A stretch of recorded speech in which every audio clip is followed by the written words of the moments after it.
but I didn't. I finished his sentence. Yes. Joe, do the show. Let's do the show, Joe. Josh Arnold. Joe, I'm rolling and Josh ready. Arnold, investment consultant, brings you Garage Logic podcast number 1686, December 23rd, 2025. 58 degrees was the record high on this day, the day before Christmas Eve day, in 1888. I had to write 3 8s. 1888. And they're all legible. You can't write 8s. I got them.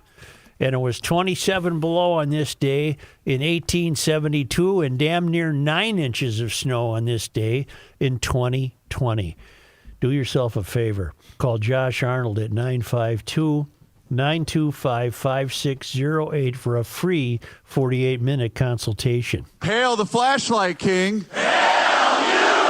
And now, from the mayor's office above the boathouse on the east shore of Spoon Lake, it's Garage Logic with Chris Reavers manning Technology Corner, Kenny Olson from the Krabby Coffee Shop, John Heidt in the newsroom, and of course, the rookie.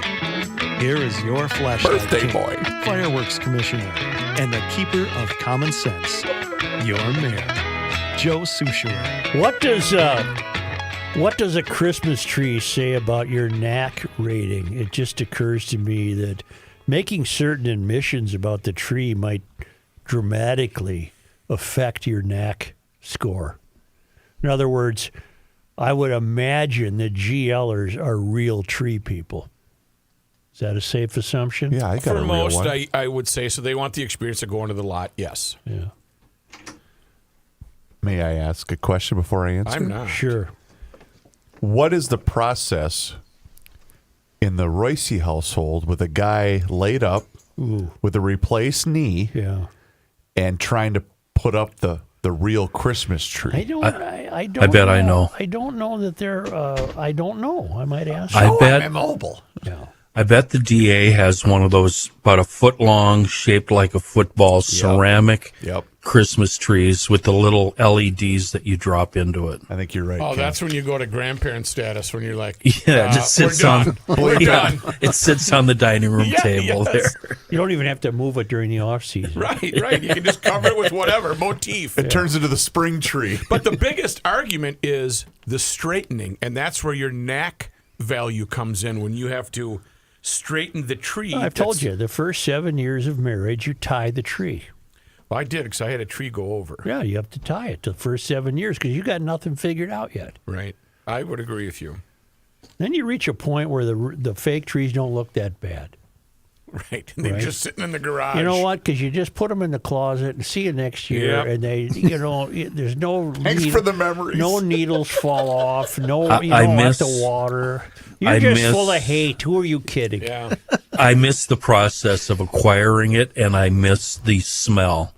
You The just smell. got done telling us how much you loathed it. Well, nothing You makes missed me. the loathing. Yeah, nothing makes me happier than hate, Right. and I hated every. I hated every part of it. Therefore, I miss it. Yeah. You Bring miss back the hate. He misses being angry. Bring back the hate for Christmas, Well, please. it got to the point where sometimes I just sit in the car and point to one. Yeah, that one Let's looks get okay. that one. You One of know, them balsams? Now it's one of the now it's one that it's paid for itself many times. Here's what I like, and It here's looks one better thing. than any tree we ever had. One thing I truly miss doing is I'll be in the corner of the lot somewhere, and I'll see these prices, and I'll go, $40 GD really loud. Ken, the one we purchased last year, do you know how much it was? I'm not going to name the place. 120. Probably $70.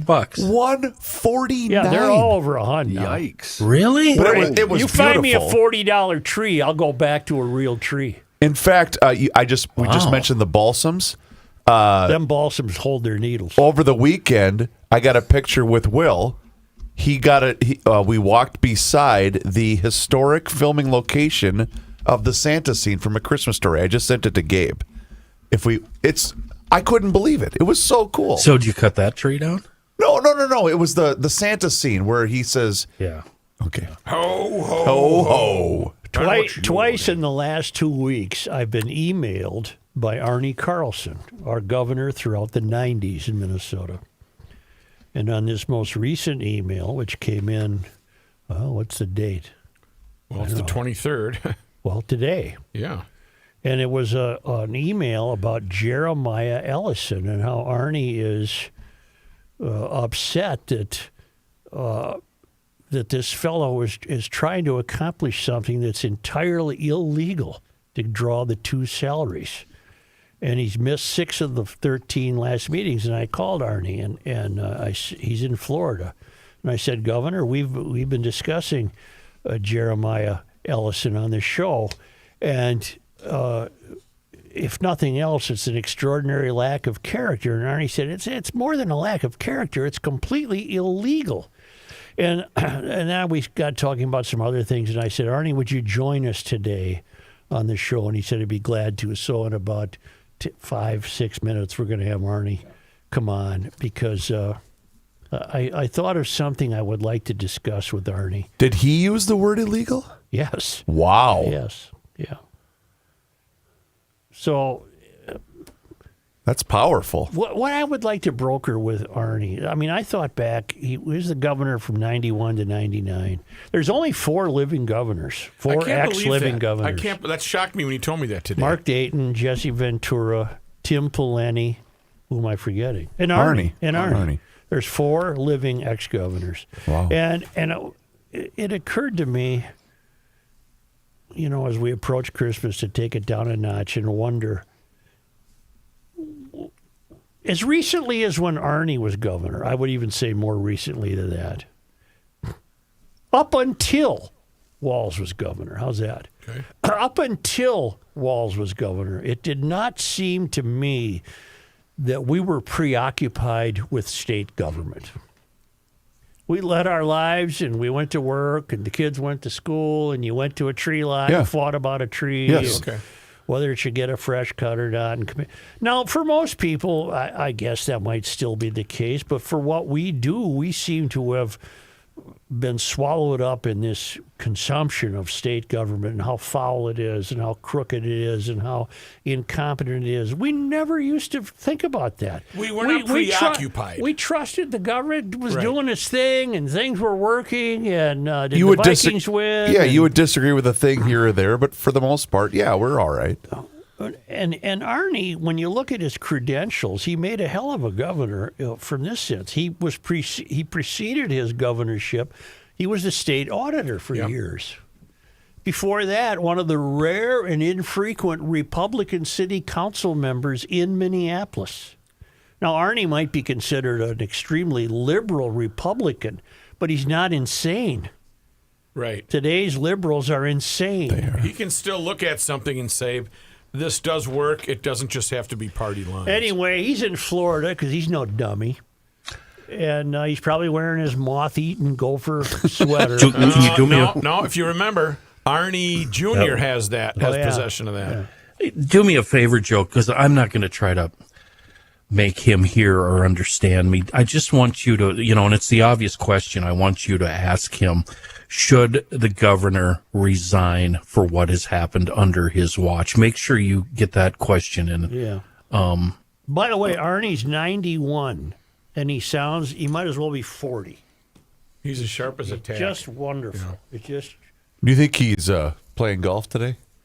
I don't think, Arnie doesn't strike me as a I golfer. think he's reading. Okay. He's a thinker. He's not. I really dumb want to enough hear. play golf. I want to hear what he has to say about all the fraud. Yep. I'm really curious about that. That's why we're going to give him a jingle. We're going to give him a jingle, and you have the number. And let me tell you, I'm going to do this, and then we're going to take a. Well, okay. What's your problem? Nothing. That's fine. You got a problem? No, not at You know what?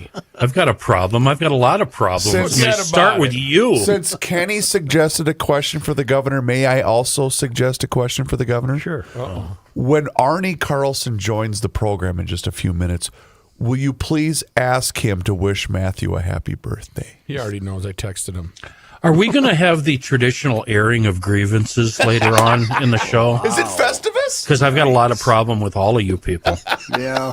It is The Mink family extended us holiday cheer. Oh, nice. Nice for the Mink. When I say that, Joe, do you know where I'm coming from? Do you get that reference? When I say about grievances, yeah. no.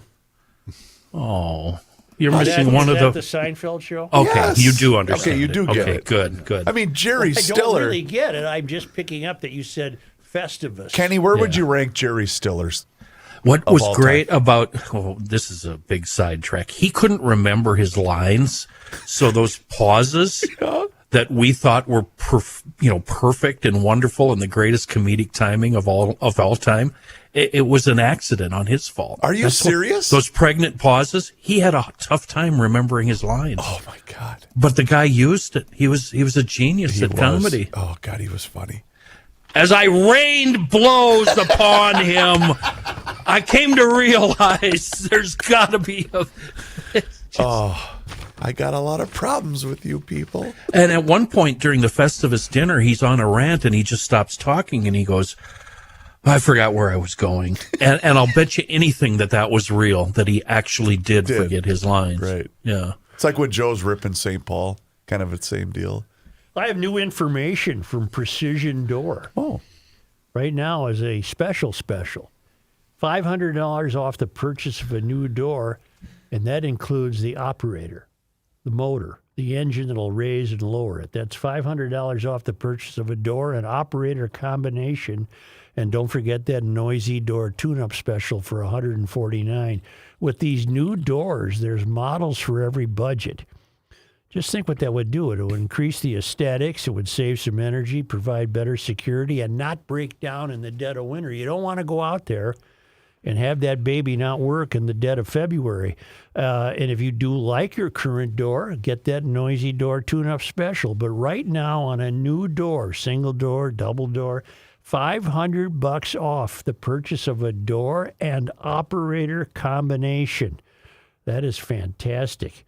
Book online at Precision Door MN. That's one word, precisiondoormn.com, or call 612-263-6985 to schedule your free on-site new door estimate or book a noisy door tune-up special with Precision Door.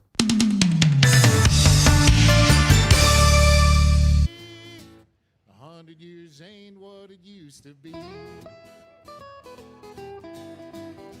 Oh, got it. Oh, yeah.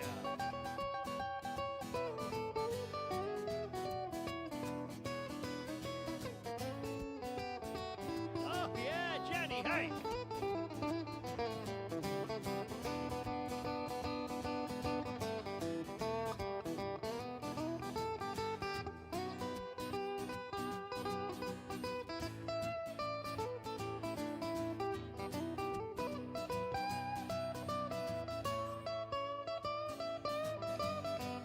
Oh, yeah.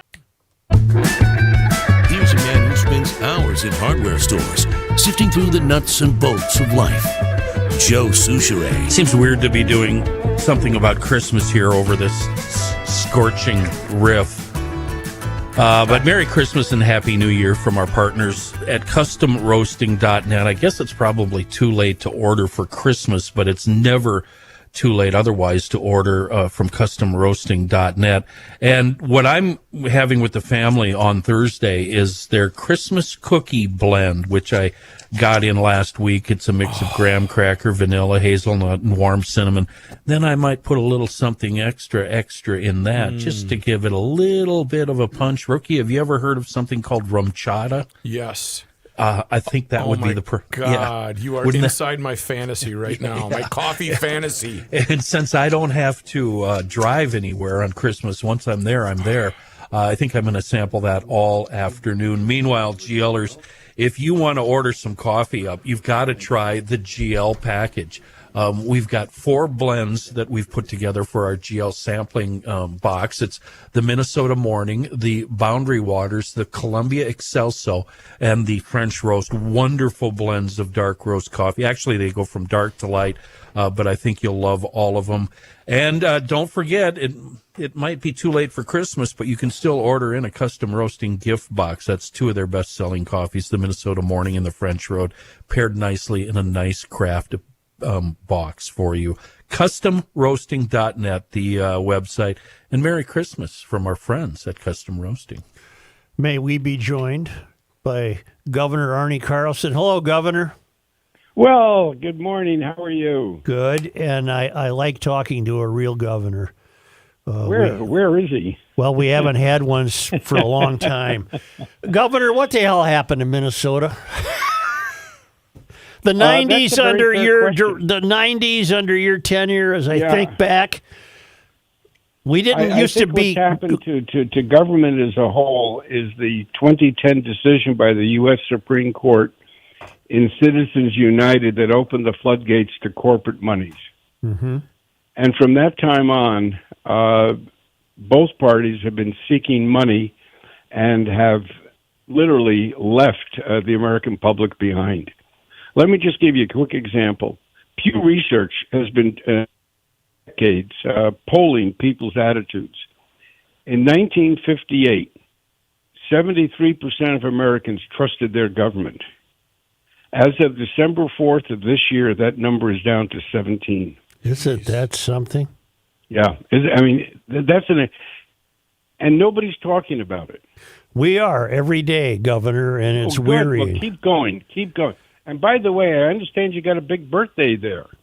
Not me, Governor. It's Rookie's birthday. About Rookie. You got a guy named Rookie. Yeah, Governor, it's Rook. Old. I appreciate you greeting me on my 57th birthday. What a kind soul you are. I accept your salutations. I understand Joe's going to give you a convertible later on. Oh, wow. Yeah, he's saving up right now. You bet he is. Thank you, Governor. Thank you very much. Governor, in the 90s when you were governor, we were not preoccupied with state government. We went about our lives. Our kids went to school. Did the Vikings win? How are the Twins doing? Let's go buy a Christmas tree. Life went on, and we trusted the government. That trust in Minnesota now is absolutely gone. Absolutely. You're right. Why the fraud? How does fraud relate to corporate financing? I don't think it does. I think we got to start from this supposition. One is the taxpayer is entitled to the same quality management we expect of business. Mm-hmm. And there are audit controls. Let me just take 30 seconds to quickly explain. Internal audit controls are in any management system, including government. And then you have the external auditor who goes by once a year, tests the internal audits, makes comments, and presumably you improve or whatever. In this case, year after year after year after year, the legislative auditor warned the governors, both Dayton and Walz, your internal audit controls are weak. And bingo, fraud occurred. That is gross neglect. How many years were you state governor? It's not political. It's not partisan. It's auditor. Just very bad management. Governor, how many years were you the auditor of the state? 12 years. Did you ever have to say, hey, wait a minute, what's this? And then went and confronted someone? Certainly. Absolutely. There was no fraud during your watch, was there? I think there were, yes, there were some episodes that were quickly detected, and bingo, they disappeared. Okay. I can tell you a funny story if you've got the time. We've got all the time in the world. Oh, wonderful. I got a call from one of the audit crews about some missing money in a small town in Minnesota. And I told the crew, I said, just hold off for a minute, because I really got to love these finance officers of local government. I thought they were wonderful. So I drove up there and met with him, and wonderful guy. And we had a good chat, and then I asked him, he said, well, we're noticing some money that's missing. And he said, oh, that. Well, you know, Governor Al Quie has been talking about taking the reserve funds from local government to balance the state budget. So I hid it in a bank account in St. Paul.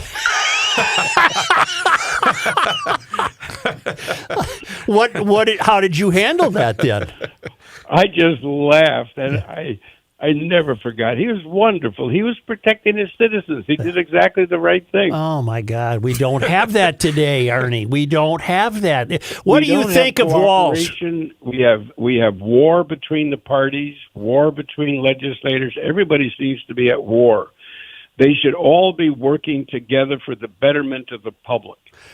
Democrats should have their ideas. Republicans should have their ideas, and then they can come together and work and put out something from a team. What is your opinion of Walz? I think he has to step down. I think it's now over. He should resign.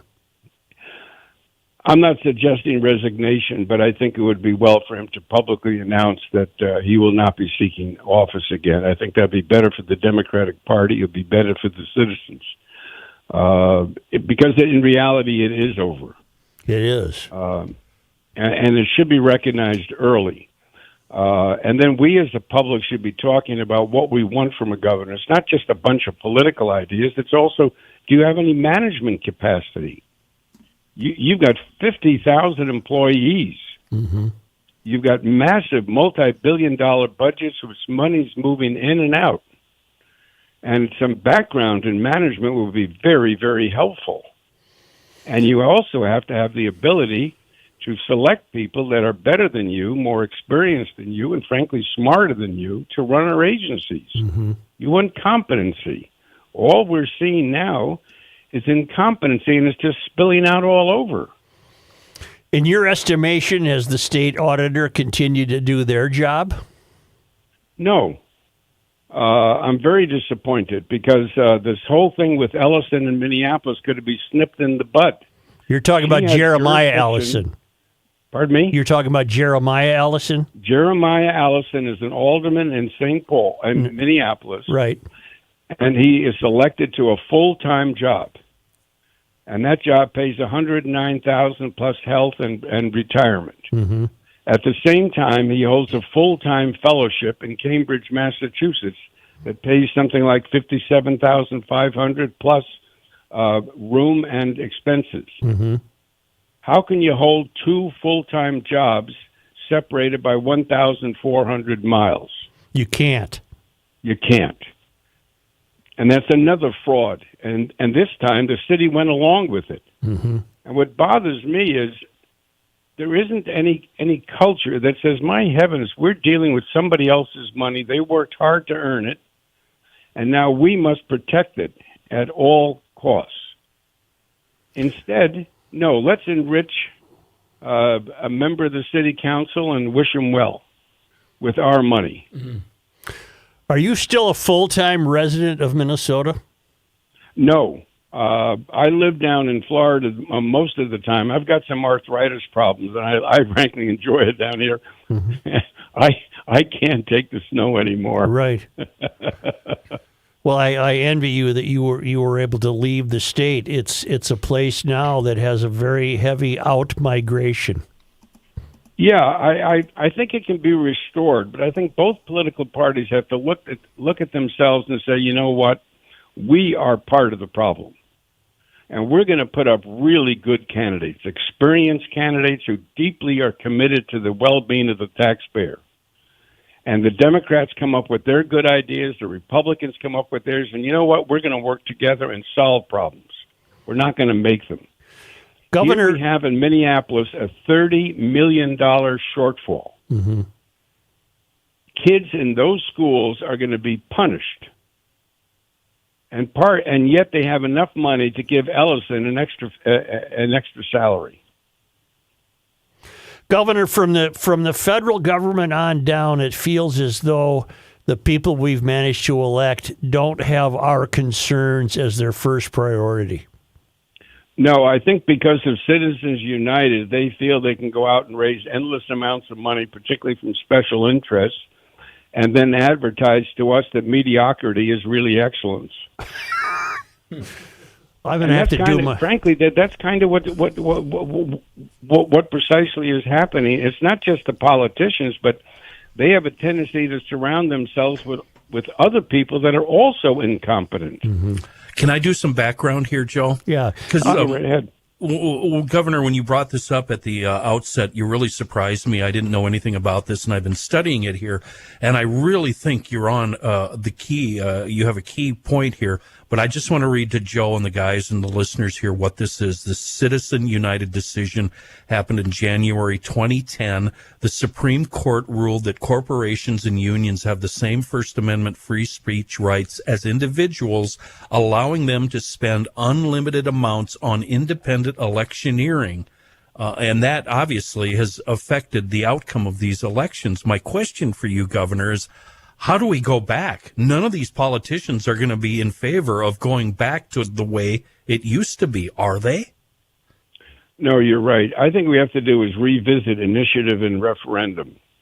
The right of the public, like in California, to initiate a policy, have it voted on by the people, and then have it instituted. I would start with term limits.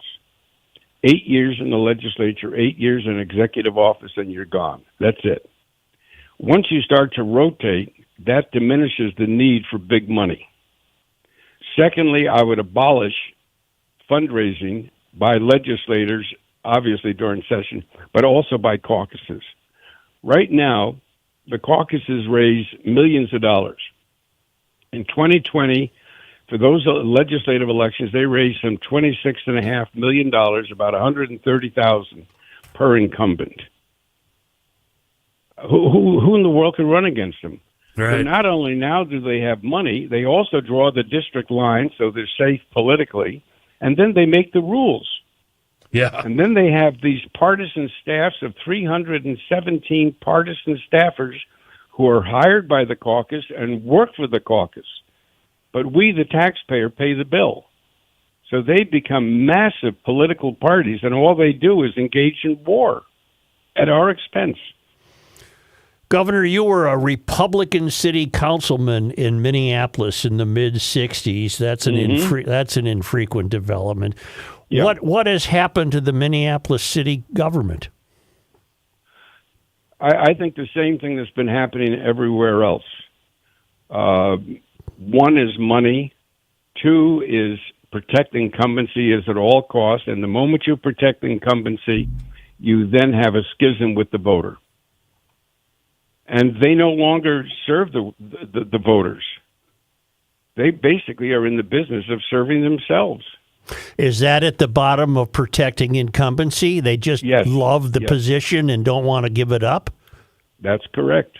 That's absolutely correct. I mean, when you have trust in government down to 17%, you really no longer have a democracy. Boy, you sure don't. No. And that's kind of where we're at right now. Not kind of. That's where we are right now. Now, before you said... how many members of Congress have gone into Congress broke and walk out as multi-millionaires? Well, Governor... both sides of the aisle. What we've asked on the show is, how did Ilhan Omar suddenly have a net worth of more than $30 million? Oh, my God. Is that true? Yes. Oh, my heavens. Mm-hmm. I think the public is certainly entitled to know how that came about. Apparently, she's married a fellow who was struck it rich in the winery business and consulting business. Yeah, but if I recall right, she also had her campaign contract $50,000 worth of services from her husband. Right. Correct. Right. Yep. Well, that's a gross conflict of interest. Of course it Why is, wasn't Governor. It prosecuted? We need Why you indeed? back. Yeah. Can you go in a time machine and become 50 years old again?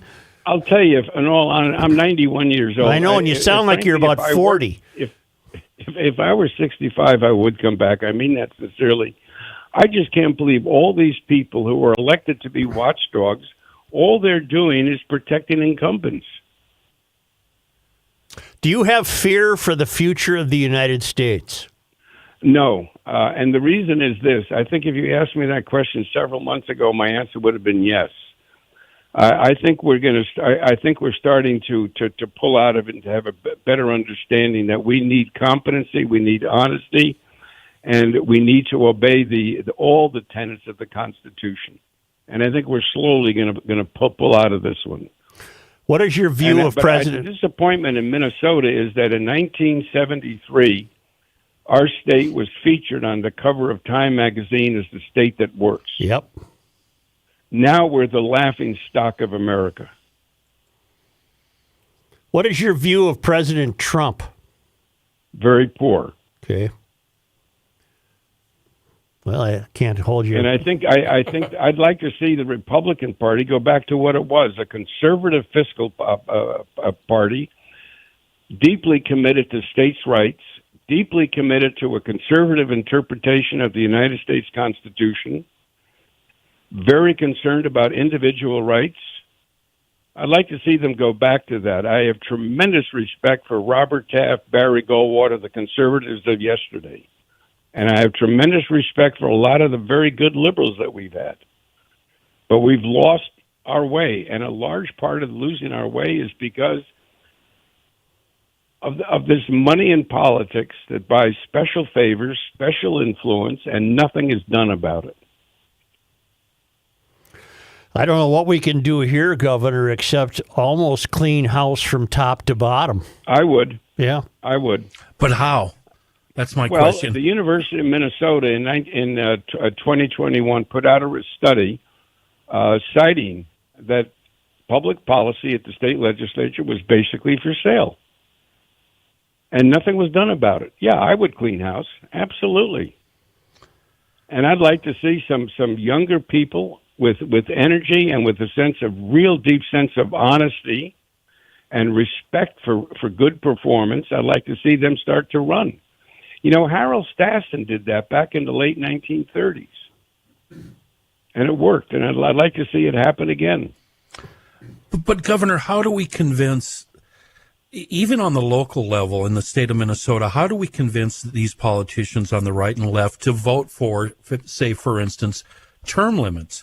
We have been describing them for a few years now as being on the third rail. They would, in fact... Boy, you're absolutely right. I would get a written agreement, and I mean in writing, and make it a contract, and go to court and enforce it if they don't. But I think also I would start going for initiative and referendum. The right of the public to come together and initiate public policy. Yeah. Yep. Over 80% of Americans favor term limits, and yet our elected officials turn their backs on it. Yeah. Well, I would love to have a vote on spending issues, Governor. Well, I don't want, let's see how I can put this and sound sane. We elect officials to make a lot of decisions for us, but some very fundamental decisions should rest with us. Forget about politics. I don't know how a state can have an $18 billion surplus and then 5 years later announce a $3 billion deficit. It's shameful. That I do not understand. It's absolutely shameful. It's stunning. Mm-hmm. I mean, the Norwegian government sits over there and stashes away money for tomorrow, and our leaders have to spend it as fast as it comes in, and sometimes even faster. Where was their thinking about tomorrow? And the worst part of it is those same leaders come back to us and say, re-elect us.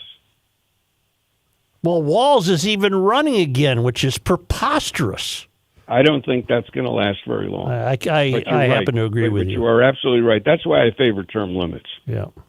Rotate. We got a lot of young, excellent people. Give them a shot, and then bingo, after they've been there 8 years, go. Governor, you had mentioned previously that you think Governor Tim Walz should resign. Do you think one of the main reasons... No, I don't think he should resign. Sorry, you said step down. I think he should announce that he's not running again. Okay, sorry, I didn't mean to and put words in your mouth. And then truly bring in some competent people. I mean it. Yeah. Do you think bring in some competent people and have them try to straighten out our financial problems and our problems with audits and fraud? Do you think that one of the main reasons he is deciding to run again is to maybe cover up some of the things that would be exposed if he were not to remain governor of the state of Minnesota? I don't think in Minnesota cover-ups work. I think we still have a fairly intrusive media, and we still have sufficient competition. But what we have here is an attitude that we're accepting mediocrity as excellence, and that bothers me. We don't accept if this were a baseball team or a football team or a basketball team, my heavens, that player would be benched. Mm-hmm. And here we are sitting, no, I want to go back in because I'm so great. Well, Governor, you're a breath of fresh air, but you were as governor, even though I gave you a lot of grief about that moth-eaten Gopher football sweater you wore. I'll tell you, I loved my days with the Gophers. I really did. Yeah. It was a wonderful time, and I was so pleased. I thought the people of Minnesota were just absolutely marvelous, and I like the political system. Whether I disagreed with it or agreed with it, it made no difference. There's a lot of cooperation and a lot of good memories. Are you going to the bowl game? I'd like to see us go back to that. You go to the bowl game, Governor? No, I'm not. Oh. But I'm going to be glued here to it. Governor, it's Rookie. I just have two quick things. Yeah. Are you sure you're not on a secret government mission to try to find Bob Mattson down there, your predecessor as state auditor? Oh, my gosh. I haven't heard that name for decades. I don't know whatever happened to him. I have no idea. Neither is his family. He started the Micklebobs, and that's about it. And Micklebobs is down in Naples and Fort Myers, but yeah, he hasn't been heard from. Yeah, But I also- haven't heard that name for years, yeah. Also, looking at your record, back in 1982, do you remember who your DFL opponent was for state auditor? Was that Wellstone? It was Paul Wellstone. I never knew that he ran for auditor in Yeah, 82. yeah. You beat him soundly, but I Yeah, never... it was a good race. I can tell you an interesting story if you got the time. We have the time. Well, Paul at that time was taking on the power industry. Remember those big electric lines that were going all over, and there were Yes. stories that they were harming cows, etc. Yes. And he got himself into a position of going to court and presenting himself as an expert witness. Well, Wellstone was certainly very well educated and very bright, and he had a case down in South Dakota. And the day before the debate, I got a brown envelope, and in it was the testimony of the trial, and underlined was Wellstone's comments. And he had presented himself as an expert, and the attorney said, "You are an expert." "Oh, yes, sir." And then he went to the board and put a formula on the board, a rate formula, and asked him to explain it. And obviously he couldn't. And so that's when Paul came out and said, well, you got to understand, I don't read charts, graphs, or numbers very well. Okay. And that was the end of the audit race. Governor, But I'll tell you, let me end with this story. I did get to know him as the United States Senator, and he was wonderful to work with. I mean that most sincerely. Mm-hmm.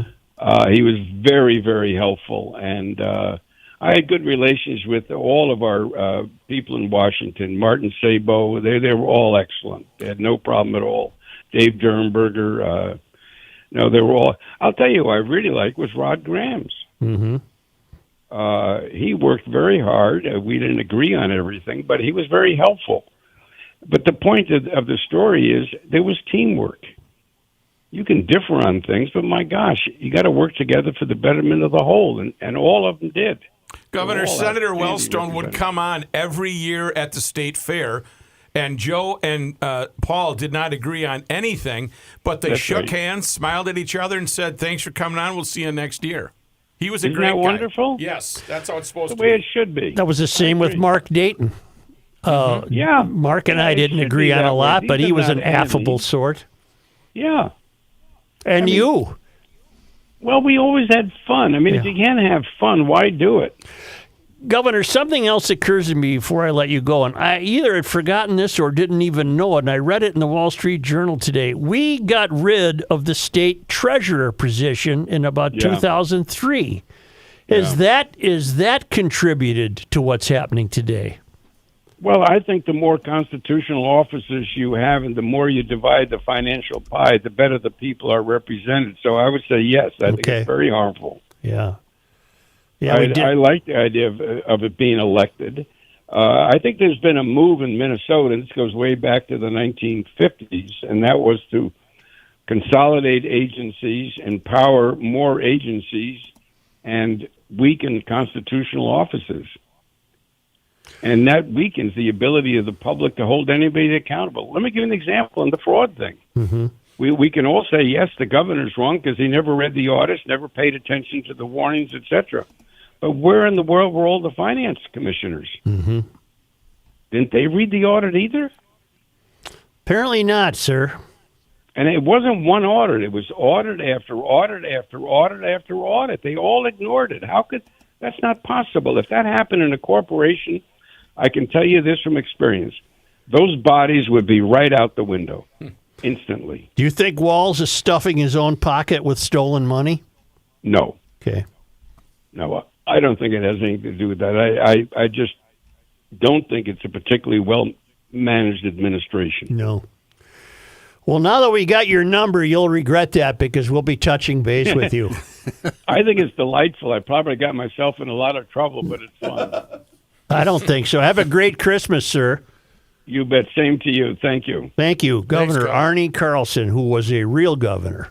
We haven't had a real governor since who preceded Walz? Pawlenty, Ventura, Dayton, and Carlson are the surviving former governors. I can't believe of you remembered my Minnesota. birthday. That's so nice. Well, what did you do? Get on the line and tell them? Pretty much. Yeah. Wait, it's your birthday today? Why didn't you let us know? Have you run into him ever at the airport? Not Governor Carlson. Okay. Just about everybody else. He's no dummy. He's staying in Florida. I haven't seen Tina Smith for a while. Let me just tell you that. Say, if you ever need an attorney, will you consider GL's go-to firm, Bradshaw and Bryant Personal Injury Attorneys? Insurance companies and adjusters can be tough to deal with. You need somebody on your side. Mike Bryant from Bradshaw and Bryant and his team are there to explain your rights, represent you, help you through a tough time. Your consultation is free. Mike is recognized as one of the best personal injury lawyers in the state of Minnesota. They hope, and I hope, you're never in an accident. But if you are, call Bradshaw and Bryant at 800-770-7008 or go to minnesotapersonalinjury.com for a free case evaluation. And please don't be part of the problem. Don't text and drive or drive distracted. That's just common sense from Bradshaw and Bryant. Did the guitar face. Ibuprofen's under buy again in my online shopping cart. Every week I learn something else I should be doing for my heart. If I use the wrong pillow, I might have trouble getting out of bed. My hair grows in my ears and nose now more than on my head. As a kid, to me, ancient history was something like World War I. But I arrived close to that time and this year as I sing this song. And I'm starting to find I can wrap my mind around life is brief and dear. I can hardly believe my baby girl's turned 26 this year. For a little while it seems you got time to choose your dreams. Pretty soon you look around and you'll see everybody. 100 years ain't what it used to be.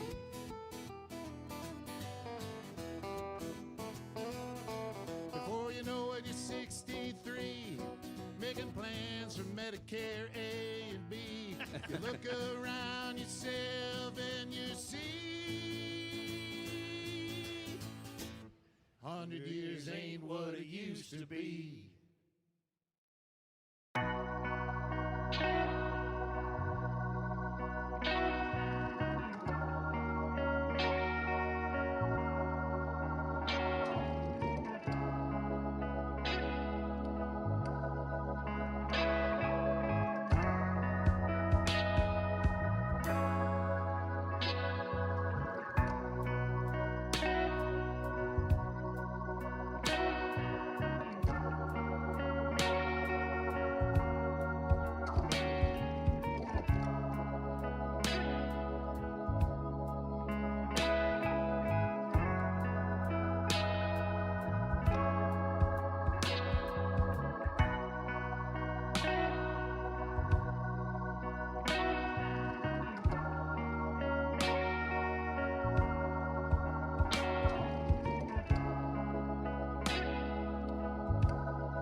I don't know what just happened. Here's a guy. Here's a guy that likes Arne Carlson as governor. Here's Joe Soucheray. Positive Thursday is falling on Christmas Day. So we're doing Positive Tuesday. And it's brought to us by Schoonover Body Works and Auto Care right there in Shoreview, 1060 County Road E. Mike Schoonover live on the line with us. Get rid of that banner, Chris, and look at the whole crowd because we're all gonna give Scooney some grief here. Hi, Mike. Hey, Kenny. Hey, boys. Hi. Is it true, first of all, I've heard a rumor that you're making the staff work on Christmas Day. Is there any truth to that rumor, Mike? Absolutely. I have no past, present, or future knowledge of that. Okay. All right. So it's not a bah humbug at Schoonover Body Works. What do you got for us today? Well, first of all, is it a special day today? It is. Really? What is that? Rook, is there something going on in your world? Imagine that. I knew you wouldn't let me down, Mike. Thank you for the birthday greetings. We don't really do birthdays here on Garage Logic, but apparently it's been done 7 times so far today. So Why don't you shut up? Thank you, sir. What are you doing? I see you're wearing your favorite birthday sweater. Schoonover, what are you doing blasphemous? to us? Schooner, what are you doing to us here? This is Come crazy. on. Come on. Thanks, man. Mike. Hey, I got a bit of good news. There was a gentleman by the name of Benjamin, St. Paul guy, proud St. Paul guy, proud Union guy, who came in today and said, "I'm here for an estimate Joe sent me." Oh. So we visited with Benjamin. He hit a deer, and we're going to be fixing him up here in the next couple of weeks. But just a very happy GLer, a very proud Union guy, and it was just. A half hour went by, and it seemed like it was 5 minutes. We just had so much fun. So, not to nitpick here, but the deer assaulted him. And if you ask the Minnesota DNR, these deer belong to the state of Minnesota. So, if you ask me further, the state of Minnesota should be paying for the damage repair on that vehicle because one of their deer hit his vehicle. No? I don't know, Kenny. We got some other issues to deal with before that. Well, that's nice. Any last minute parting words to send us into 2026? I just want to do. This will be. I think this will be the last time we talk before the new year. You guys working next week? No. Kinda. All right. Well, then you know what? Thanks for a great 2025 and everything that you guys do and GLers and all the support. We just appreciate it. So we're looking forward to even bigger and better 2026. Well, 2026, how many years in business does that make it for Schoonover Body Works, 2026? 88. 88 years. And your son, Matthew, would be the 4th generation Schoonover? Copy that. And you guys are the official shop of Garage Logic. And GLers, you all know why. You've been listening to us talk to Mike for years now. Always rated as one of the top shops in the metro. You will go away happy when you go to schoonoverbodyworks.com. Thank you, Mike. Merry Christmas, Kenny. Mike. Thanks, guys. You too. All right, take care. Yeah, Mike. All right, bye-bye. I want to say something important before we go to John, and I think Governor Carlson alluded to this. He did not say that Walz should resign. He said Walz should not run again. And here's what I'm taking from that. I'm getting emails from virtually all the Republican candidates almost on a daily basis. Can I be on the show? Can I be on the show? My answer is this has to be fixed. This can't wait to be fixed. Walz should not run again, and whatever competency has to be brought in right now has to be done. In other words, everyone says, well, I'll be the next governor and I'll clean this up. This needs to be attacked right now. Get on the same page. This has to be done now. Yep. Walz should not run again. I happen to agree with Carlson.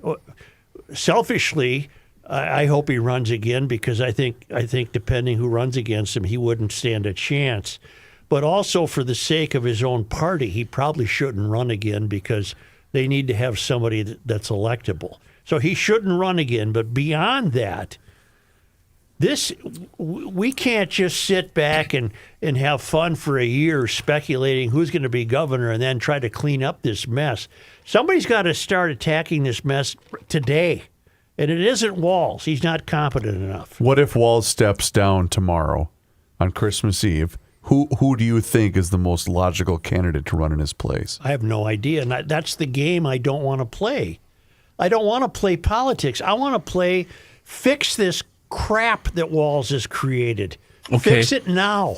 Who and how? Right now, starting January 5th. Who All and right, how? all finance commissioners get together with the auditor again and close down every nonprofit right now until you're all set on how you're going to properly vet these things in the future. Shut everything down now. Turn every spigot off that's non-governmental until you figure out how you're going to vet it and see which is necessary. Do they have the power to do that? I would think they, you know what? I don't know. I'm telling you what I want. I'm not telling you what I know. They need to get all those commissioners at the round table with the green visors. But here's the problem. They haven't done it, so why would they do it now? But the small nonprofits that are legit, they should be able to sign off immediately. And they would have to be able to prove they're legit. They would have to show the numbers. They would have to show the people they're helping. And get rid of this BS that we're sinking in a swamp here of Walz's making. And I don't want to hear from somebody that said, "Hey, I'm going to run for governor now." I don't care. So a year that you're running for governor now. We got problems that exist today. So 1 year from now, when we're having kind of somewhat of the same discussion, and we better not be having the same discussion a year from now. And Governor Mike Lindell says, "I'm no longer going to." Ew, gross. No, he's the worst possible thing you could introduce to this. This is ridiculous. This is what I'm talking about. I think that's why Chris did it. I know he did, and that's untimely. I'm sorry. No, you're not. You're not sorry. But you're not. The point is... Well, that's how much of a clown show it is. Here's the problem. I agree with everything you said, Joe, but here's the problem with that.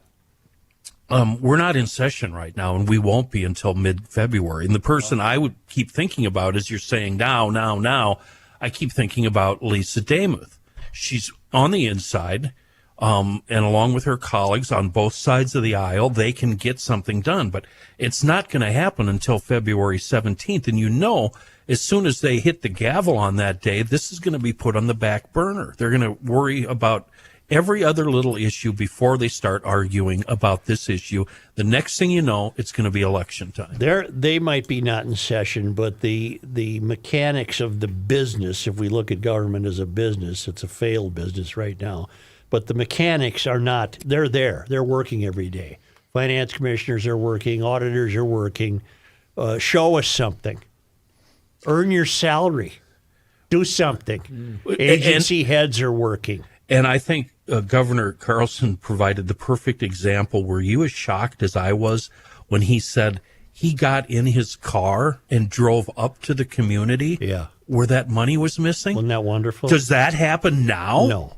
Of course not. No. And that's the kind of action you're talking about, personal action. And then even better, only to discover a guy who, to protect the taxpayers of his town, squirreled the money away in a bank account so it couldn't be touched by the state. That's America. It's like Elmer. Elmer up there. It's Elmer like hiding money in the toolbox of your tractor in the back of the shed. That's George Janos hiding money under the carpet. Yes. Here is John Heidt in his newsroom. Thanks, John. Back to that conversation. I'm sorry for a minute. I agree with pretty much everything Governor Carlson said, but none of it's going to happen. Yeah, that's what's so disappointing. He's absolutely right, but it just won't work. They're worried about incumbency. The other part is, I'll bet you Chris and Joe get a million emails talking about what a rhino Arne Carlson is. I'll bet you $1 million. Of course. So what? That happens. Of course. Well, we all better than what we got now. But that's why nothing's ever going to get accomplished. That's my point. Mm-hmm. And, I don't want to be the naysayer. I'm usually an optimistic guy, but... No, you're not. Really? You're an optimistic skeptic. Came up with some good sayings this week. What was the one? Plausible speculation. I got to tell you, though, like that. we might have a new state fair T-shirt idea from Governor Carlson. Well, you know what? I'm not going to be at the fair, so go bleep yourself. Mediocrity is our excellence. Yeah. Here's John Heidt. Thank you, Joe. It's Our not. news. Nothing makes me happier than hate. Oh, Yeah. dang it. I forgot That's about pretty that good one. one, Write too. that one down, too.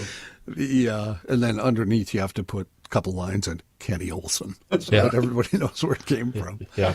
This news is brought to you by North American Banking Company. Federal prosecutors have asked a judge to order the ringleader of the Feeding Our Future scandal to pay millions of dollars in restitution. 45-year-old Amy Bach should pay $5.2 million for her involvement in the scheme, according to prosecutors. Most of the money prosecutors are seeking is in a $3.5 million Bank of America account seized by the government during the investigation. Bach was convicted earlier this year for stealing federal money from the state through fraudulent meal reimbursement claims to the Minnesota Department of Education. The money was supposed to provide meals to children in need during the COVID-19 crisis.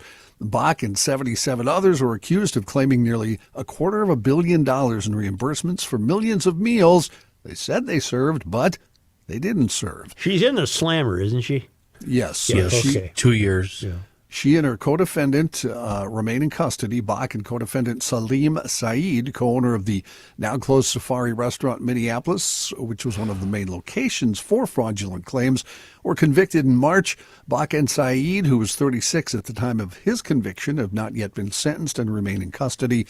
The remainder of the $5.2 million restitution request against Bach seeks payments for various deposits and payments made to entities tied to the scheme, as well as bribes and kickbacks. At trial this year, prosecutors said Bach had pocketed about $2 million.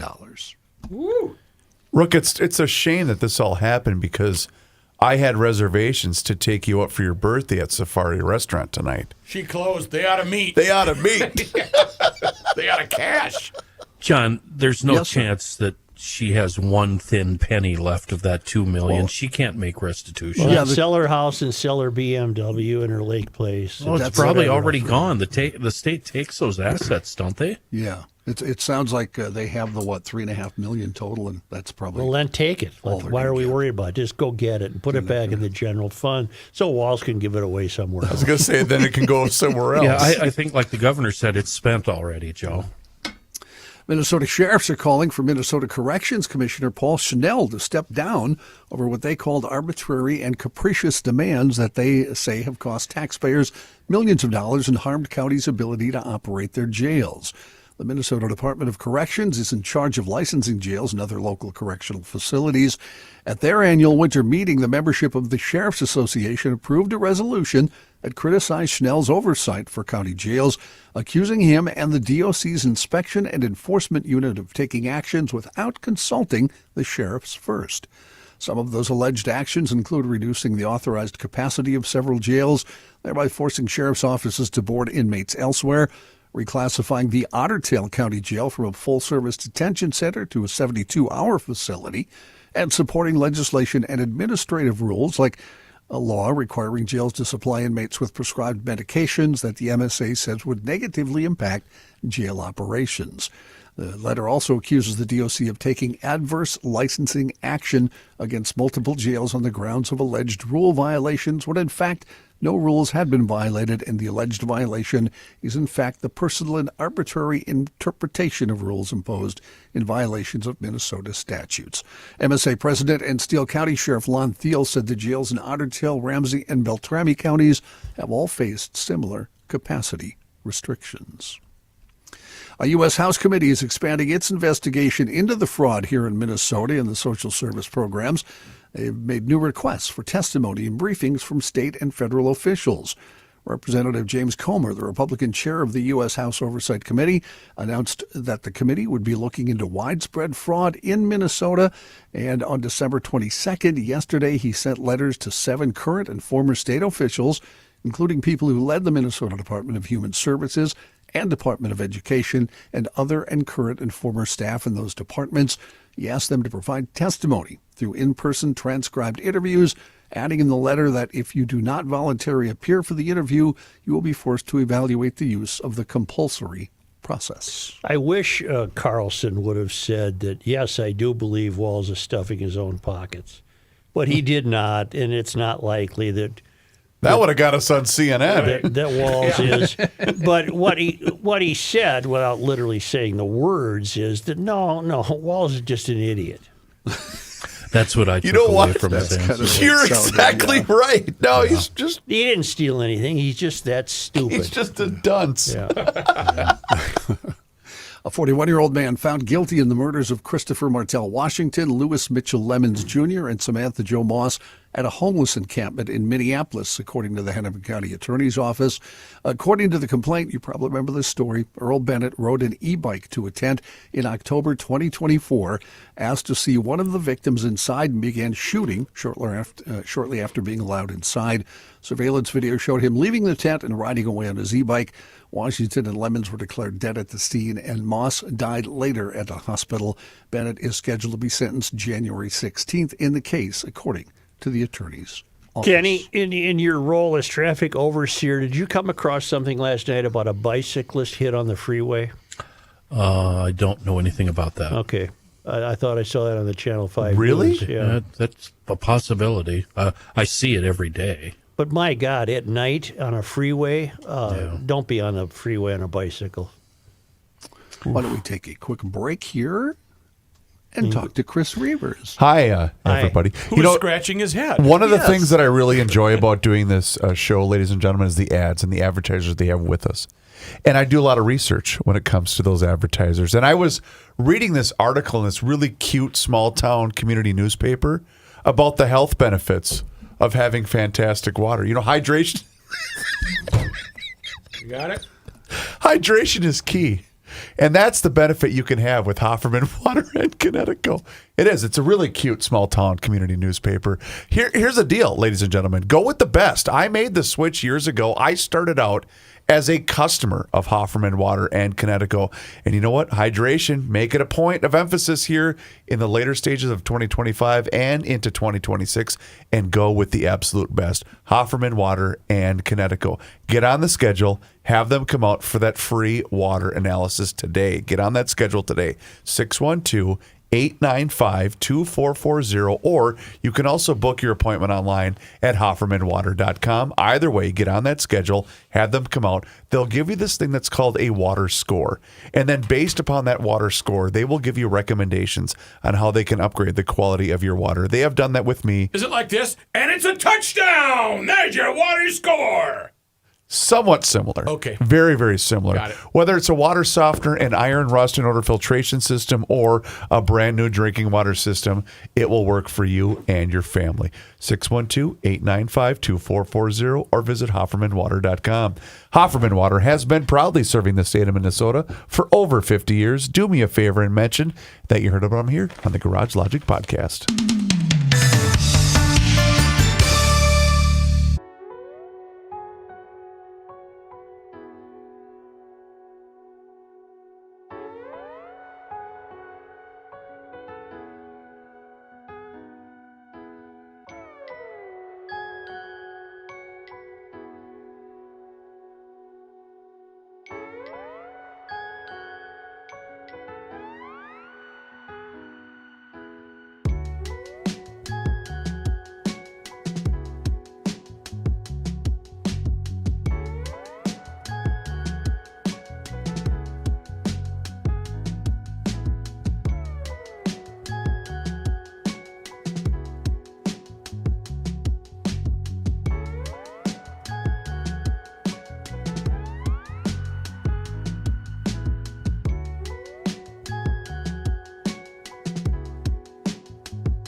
Hey.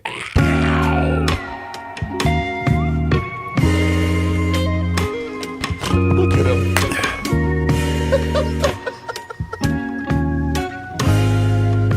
You cannot stop him. He'll just make a move. Joe Souchere. Well, John, what are you waiting No, for? we're waiting for Kenny. I thought somebody was doing a okay. commercial. Well, do me a favor. Turn off those cameras and kill their mics. And I'm gonna Turn off your mic. tell you what I'm gonna get. Now, I expect you people to keep a secret here. I'm gonna tell you what I'm gonna get the roommate for Christmas this year. First of all, I'm gonna go shopping tomorrow, and I'm gonna tear the town down looking for one of those microwavable dishes that you can do an egg in 45 seconds. So I'm gonna find her that. And I'm also going to, for her Christmas gift, I'm going to go out to the shop and I'm going to get a can of Seafoam motor treatment, a can of Deep Creep, and I've been squirreling away these Seafoam Bugs Be Gone. So I'm going to share from my private collection one bottle, a small bottle of Bugs Be Gone for the roommate.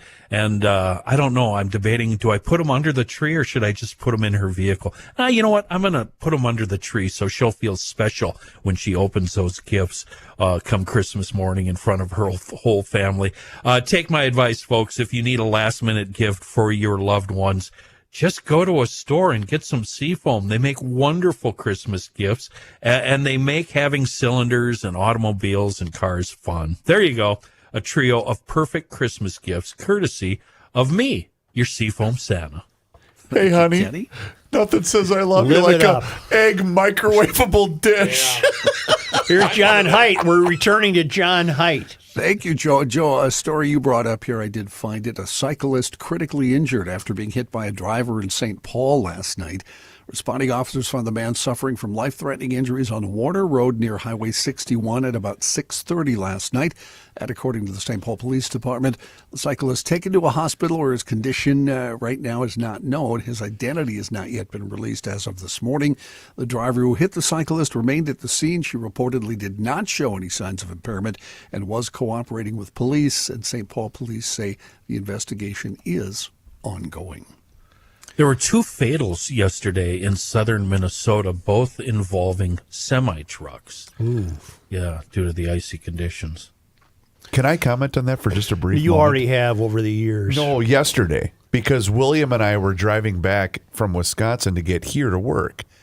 I could not believe how many they had to close 94 just before you got to Hudson because there were so many jackknife semis. Are those inexperienced drivers or just bad weather? That was going to be my question because there were several semis that were fine. But is that just due to inexperience? I don't know. Speed. Why are they going so fast? They're steering wheel holders, Chris. Sandals? Yeah. Got it. In national and international headlines, a new set of Jeffrey Epstein-related documents uploaded to the Justice Department's website overnight, comprising about 11,000 files. The Washington Post reported that an earlier tranche of records was briefly posted on Monday again before being removed without explanation. Among the new tidbits from the documents, a subpoena was served to Mar-a-Lago in 2021, prosecutors seeking employment records from the club during the Ghislaine Maxwell investigation. Internal notes on the flight log show that President Trump took at least 8 flights on Epstein's jet in the 1990s. Also, the FBI collected leads about Trump attending parties with Epstein, though the files don't indicate any follow-up or corroboration. The president, asked about the previous disclosures at Mar-a-Lago on Monday, dismissed the focus on Epstein as a distraction and reiterated that, in his words, everybody was friendly with Epstein in Palm Beach. Mr. Clinton, yesterday we brought up your swimming suit in that photo in the pool. I didn't have one on at that point. You see that chick in the white bikini? Were you just there for the photos, sir? Yeah, she wasn't there as a towel girl, that's for sure. We How got a come little there, cozy. in the background there was a person blacked out? We couldn't tell who Well, that was. that's the victim. She didn't black out till later. Okay. Oh, yikes. Whoops. That's not in the report, is it? No, Okay. I don't to think take that retraction. I think that's redacted. Retraction. Yeah. Was that a scheduled blackout?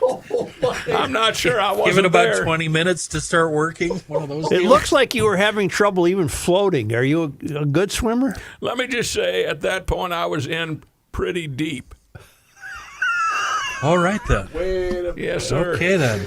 That's It looked like one of those old pools like at a YMCA or something. It didn't look very fashionable. It reminded me of the old St. Paul Athletic Club. Yeah, they had a pool. When those guys would go on the roof, and they would have wear a diaper or That's something right, and throw it they around did. a medicine was ball. there like an inch of scum floating on top, like the grotto Just at right. the Playboy Mansion? In the corner, right over in the four corners of the pool. Yes, there was. I thought it was a Dairy Queen foam or something You like could that. like stick a birthday candle in it. And Yes, it was rather thick. Do you have any sense of decorum, sir? Absolutely not. This was didn't even get to talk to you about the plane rides. What I've always wanted to know, Bill, is Epstein Air goes sky high. clothing optional. what I've always wanted to know, Bill, is how you broke your leg when you were down at Greg Norman's place one winter.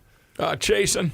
That's right. I just yeah, she was a little bit quicker than I was. I'm not as young as I used to be. An old Arkansas football injury. Yeah. Called it a Dairy Queen foam. Yeah, they get that little foam on top. Here's John Heidt. Thanks, Joe. Former Vice President Mike Pence's political group is taking top officials from the Conservative Heritage Foundation amid growing ideological fights within the think tank. Pence's Washington-based group, started back in 2021, is called Advancing American Freedom, slated to hire about 15 of Heritage's main employees, including several of its prominent leaders. In an interview, Pence told the Wall Street Journal he had long admired the Heritage Foundation, but sees the group now abandoning its principles. He said the foundation had fallen because it had embraced elements of isolationism, stopped backing Ukraine in the war with Russia, supported some tariffs, and backed Robert F. Kennedy Jr. as Health and Human Services Secretary, among other things. President Trump has said the U.S. Navy will commission a new class of ships named after him, All right. which the president described as 100 times more powerful than any battleship ever built. 100 times 100 more times powerful. more powerful. That's amazing. They did the calculations. because and they're this one pretty is- powerful. Right. 100 times more powerful. John, is it true they can actually fly too? Yeah. The new vessels will be the centerpiece of Trump's new Golden Fleet of advanced warships. Oh my God! No, yes, gold. gold planes, gold ships, Hoi polloi. everything. Here's what he had to say yesterday, in case you're wondering. I am. The U.S. Navy, he said, will lead the design of these ships along with me because I'm a very aesthetic person. No, you're not. You're not. They are going to be gold. It's going to be like Trump Tower stuff. Speaking of the Navy, this is a little better Navy story. World War II Navy veteran Ira Ike Schaub, one of the dwindling number of survivors of the Japanese bombing of Pearl Harbor, has died. He was 105 years old. Wow. Daughter Kimberly Heinrichs told the Associated Press that Schaub died at home early Saturday in the presence of her and her husband. With his passing, there remain about a dozen survivors of the surprise attack, which killed just over 2,400 troops and propelled the United States into war. Schaub was a sailor of just 21 at the time of the attack, and for decades he rarely spoke about the experience. But in recent years, aware that the core of survivors was dwindling, he made a point of traveling from his home in Beaverton, Oregon, to the annual observance at the Hawaii military base. He said in 2023 he made the trip to pay honor to the guys that didn't make it. Wow. Despite ongoing concerns about inflation and rising costs, new data shows Americans are continuing to spend this holiday season, often by leaning on credit cards and buy now, pay later options. New data shows consumer spending remains resilient, even as the nation's debt reaches record levels. Financial experts said more shoppers are choosing to make purchases now and worrying about paying them off later, a trend that extends well beyond the holidays, according to the experts. Meanwhile, the average price of a new car broke the $50,000 barrier this year, according to Kelley Blue Book. The average is over Average 50? price is over 50, yep. That's up from $38,000 in 2020. As sticker prices marched higher, so did monthly payments.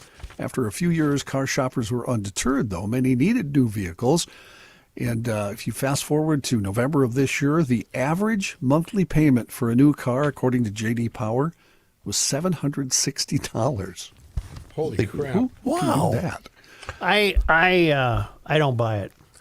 And you wonder if the bottom will fall out, and it probably won't as long as there are as long as you can get a loan, a high interest 20-year John, loan what is John? on a car. Repeat the figure. The average price of a new car is what? $50,000. You can get a hell of a car for a lot less than $50,000. We're talking new cars off the show. You can get a hell of a new car for a lot less. Right, than but that's the $50,000. average price, Joe. Okay. So 30,000 up to 130,000. Yeah. Average price 50,000. That's how like averages work, Joe. The other thing this is causing is loans to become longer. Like Kenny said, people can get the loans, they'll take them. We've gone up to 72-month terms is becoming a regular thing, and now apparently loans 85 to 96 months are also becoming common for new cars. Jeez. What would the sticker price be, Joe, of a gold-plated Navy flight, or flight, or what am I trying to say? I don't Airplane. know. Commando Battleship. Battalion Tactics. Battleship. What I would don't the know, but it'll be 100 times more powerful. gold-plated? What was your first battleship? house payment? Roughly. Do you remember? I think with taxes and insurance, it was under $500. Holy, was that Chef? Yeah. Oh, my God. I'm going to need all that. Former GOP Senator Ben Sasse revealed that he has been diagnosed with stage 4 pancreatic cancer and does not have long to live. In a lengthy statement on X, the 53-year-old said, "Last week, I've been diagnosed with I have the worst time with this word. Metastasized. Thank you. Stage 4 pancreatic cancer, and I'm going to die. Death is a wicked thief, and the bastard pursues us all," said the former senator from Nebraska. Sasse was elected to the Senate in 2014, was reelected to a second term in 2020.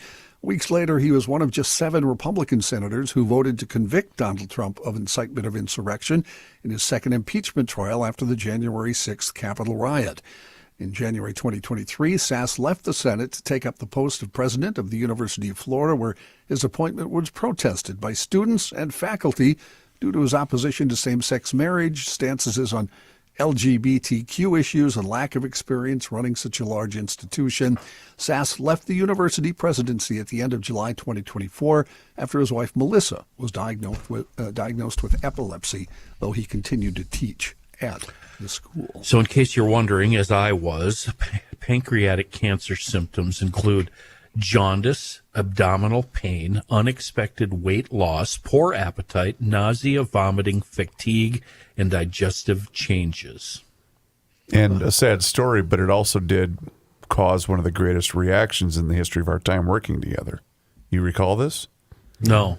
Patrick said to you, "Joe, what if it happens if I come up with pancreatic cancer?" And you said, "What's coming up on the ride?" What's coming up It on the was ride there? pancreatic. Well, unfortunately, he never had that. No, And he you did knew not. that instinctively already. You knew And that you're just Patrick was moving fine. forward. Thank you. Let's keep going. Thank you. You know how I operate. This is how he operates. Other health news, one of the biggest risk factors for developing liver cancer apparently is a high-fat diet. A new study from MIT. Wait a minute. You mean you can Covered. drink? Drinking has nothing to do with it? Well, I'm sure it has something to Give do me with another it, Joe. steak. Doesn't help. A new study from MIT reveals how a fatty diet rewires liver cells and makes them more prone to become cancerous. The researchers found that in response to a high-fat diet, mature hepatocytes in the liver revert to an immature stem cell-like state. That helps them to survive the stressful conditions created by the high-fat diet, but in the long term, it makes them more likely to become cancerous. I'm no expert on this whole food deal. Okay. What are you an expert on? But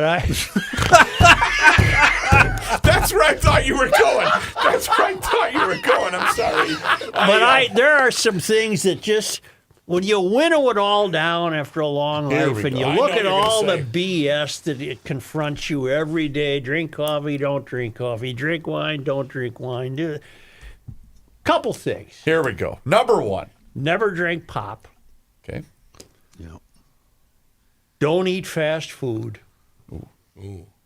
And don't eat processed food. Other than that, What about live it up. Old Dutch ripple chips? I eat chips As all the many time. as you can. I Eat eat as many chips as all you- the time. You know what I thought you were going to say? Your genetics. It Well, doesn't matter. that too. That's obviously the case, yeah.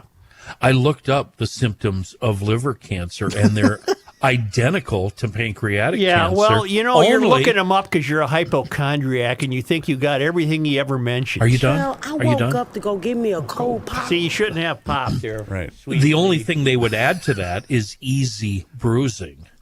Ooh. Yeah, got I knew that. that would get your attention. I knew. Hang Yeah, on. That's Yeah. an Hold the age cart thing, there. What? yeah. Easy bruising. I had to move Yes. the operation I downstairs. moved everything downstairs. The operation. The operation.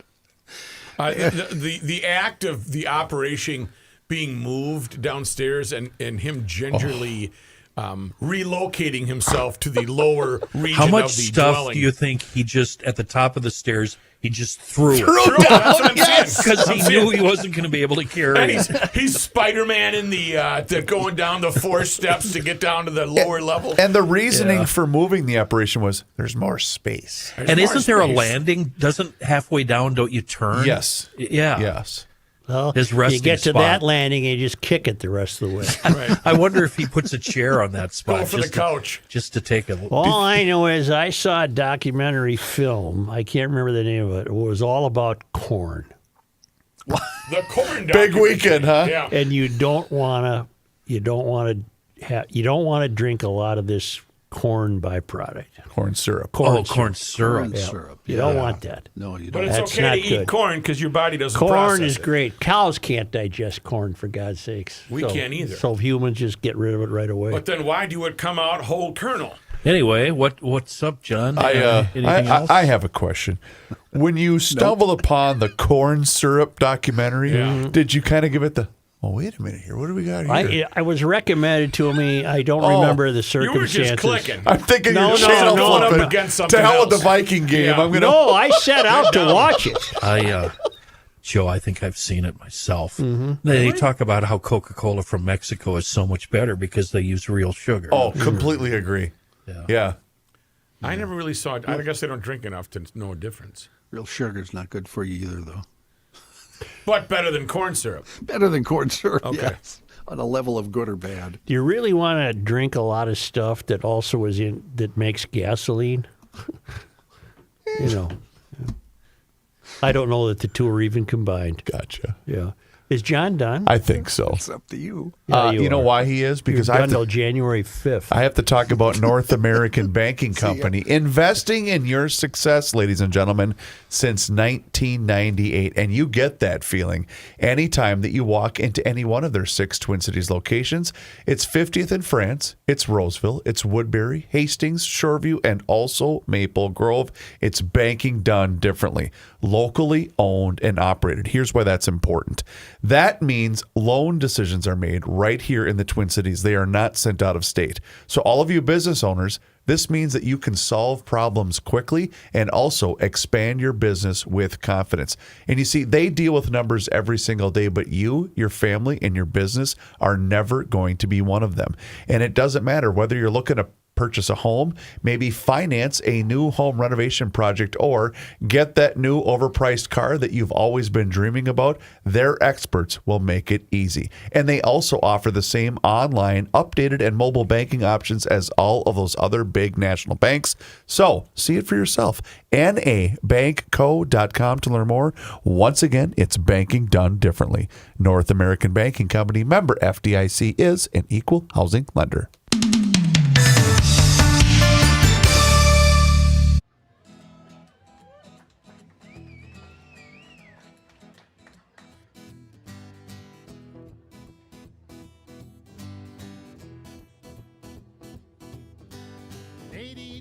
I was 17, my old man was 55.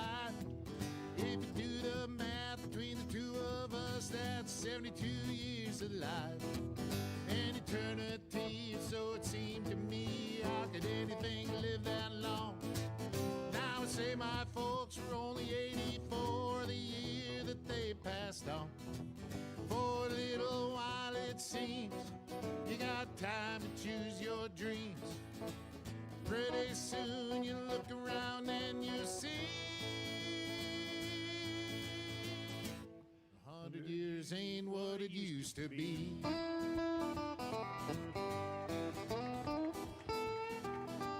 And my grandpa Roy, when he 1904. He was taught by men who fought in the actual Civil War. And only 8 decades passed, and my high school class put the tassels on the other side. Started on our way full of naivete on the great American ride. The months and years slide past, each more quickly than the last. Pretty soon you look around and you'll see 100 years ain't what it used to be. Oh, Johnny! Oh, yeah.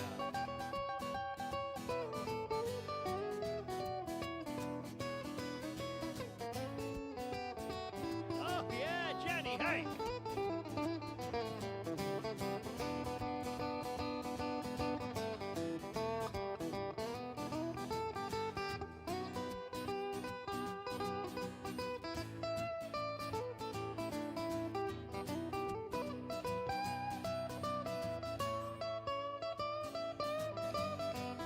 Oh, yeah. Did the guitar face. Ibuprofen's under buy again in my online shopping cart. Every week I learn of something else I should be doing for my heart. If I use the wrong pillow, I might have trouble getting out of bed. My hair grows in my ears and nose now more than on my head. As a kid, to me, ancient history was something like World War I. But I arrived closer to that time than this year as I sing this song. And I'm starting to find I can wrap my mind around life is brief and dear. I can hardly believe my baby girl's turned 26 this year. For a little while it seems you got time to choose your dreams. Pretty soon you look around and you'll see everybody. 100 years ain't what it used to be.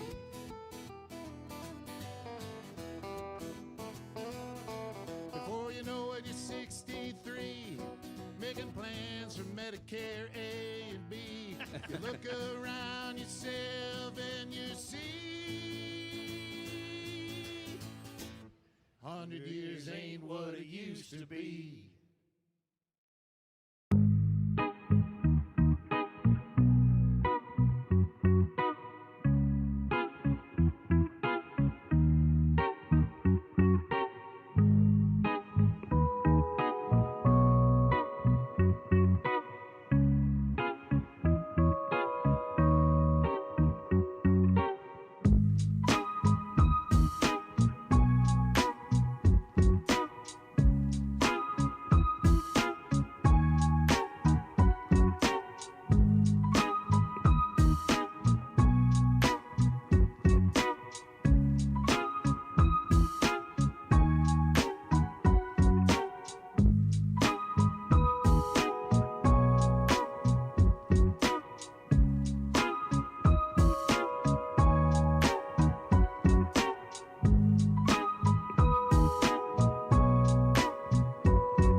Now, a man who has never had a relationship with a tree, Joe Souchere. A bar mitzvah there is nuts. Huh? But we are nuts. MN.com is here for you. Handmade small batch snacks right here in the great state of Minnesota. Doesn't matter. Cashews, maple, bourbon, toffee, almonds. I got to tell you, that 14-year-old wolfed down about 3 jars of those cinnamon toffee peanuts on our road trip, by the way. But they're wonderful snacks. The Hokey Pokey popcorn. Caramel apple popcorn, by the way, really, really good and also addictive. Doesn't matter, though. They're all there for you. You can see their entire lineup online at wearenutsmn.com, and you can place your order there. Or go into any one of your Fratelloni's Hardware and Garden Stores locations, Lunds and Barley's, Kowalski's Markets, Quick Trip, Cub Foods, and now available at Colburn's. Yes, they are now also having We Are Nuts inventory there as well. It's a wonderful family-run operation. Great snacks. It's the holiday season, so stock up right now with We Are Nuts and wearenutsmn.com. Place your order, and please do me a favor and let them know that you heard about them here on the Garage Logic podcast. Joe? The Lymans will be spending Christmas in New Zealand. Oh, how cool is that? In Kaiwaka, New Zealand. So are we off the ship? They've been off the ship for about a week. Oh, I thought we were still at sea. Well, if you ever listened, you'd know that they put in to port and they've got a house. Sorry. Well, he's under duress because he needs to review the date each time you give a new item. So he's focusing on what days it is. And Tom and I emailed today, and I thanked him for being such a fun part of the show. Because yes. I think we're traveling the world with the Lymans. I feel it. We haven't left the studio, but we're Don't you think so, though? I mean, you have to go, you got to do a little Thurber. You got to be a little, you have to have an imagination. Was on this day. Joe, today is Rookie's birthday, December 23rd. Thank you. Well, on this day in 1832, Hans Mattsson was born in Sweden. An advocate for Swedish immigration to Minnesota, he established the Vasa colony in Goodhue County in 1853. He served as a colonel of the 3rd Minnesota Regiment during the Civil War and as U.S. Consul General in India from 1881 to 1883. In 1877, he founded the Swedish newspaper Minnesota Statstidning, Minnesota State Times. On this day, Joe, today is December 23rd. well, on this day in 1846, a bill was introduced in Congress to create a territory called Minnesota, Minasota. The bill failed, but this was the first legislative use of the name. And on this day, December 23rd. in 1926, Robert Bly was born in Madison, Minnesota. After becoming a poet, translator, editor, and activist in the men's movement, he wrote numerous books, including the best-selling nonfiction work on men and myth, Iron John, a book about men. On this day in Minnesota sports disappointment history. Who'd we lose to on December 23rd? In 1998, the poll ads announced that Twins will be slashing their payroll from $27 million in 1998 to $10 to $15 million for the following season. Merry Christmas, Twins fans. Boy, how times have changed, huh? Remember those days? On this day, December 23rd? Question in mark. 2001, contraction. 2 days after teams gave permission to sell tickets, after 2 days after teams were given permission to sell tickets, the commissioner said contraction could still happen in February. So in other words, the Twins were given permission to start selling tickets, even though contraction might still happen, which it did not. Boy, they tried, though. On this day, December 23rd. in 2016, the Vikings plane slipped off the runway.